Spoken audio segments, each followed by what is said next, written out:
Hello, good afternoon. Ayan, papunta kami ngayon sa temple. Kasama ko yung aking family. Ayan, kapatid, mga pamangkin, tapos si Mother Dear ang aming driver for today. Kasi si Eric ay gusto niya daw hanapin ang sarili. Charing!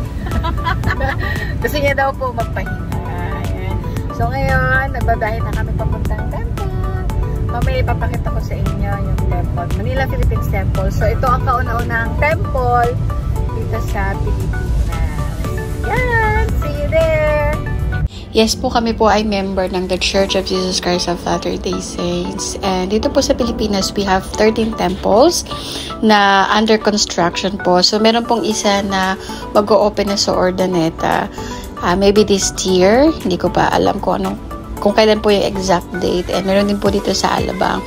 So yung ibang mga under operation ay yung sa Bacolod, sa Cagayan de Oro, sa Cebu, sa Davao, sa Iloilo, sa Lawag, sa Manila, sa Naga, Santiago, Tacloban City, and Tuguegarao City po. So, we are so excited na soon, pangarap ko talaga na maisa-isa yung mga temple kapag sila po ay na-build na. Yan, meron po kaming goals na pumunta po ng temple at least once a month po. Sa temple, nakaka-feel po kami dyan ng comfort, nakaka-feel po kami dyan ng inspiration. At the same time, masaya kami dyan mag-visit kasama po yung buong family.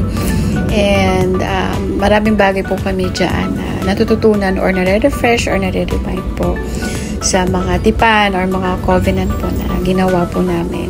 O ayan, papasok na po kami doon sa loob ng temple. O diba, napakaganda po niyan at napaka-aliwalas and literal na makakaramdam ka talaga ng kalma po dito. So papasok na kami dyan and 2 hours po kaming pupunta sa langit. Charing! O, ayan. Tapos, paglabas mo, wow, ang fresh mo. Thank you very much for watching and I hope to see you again next time.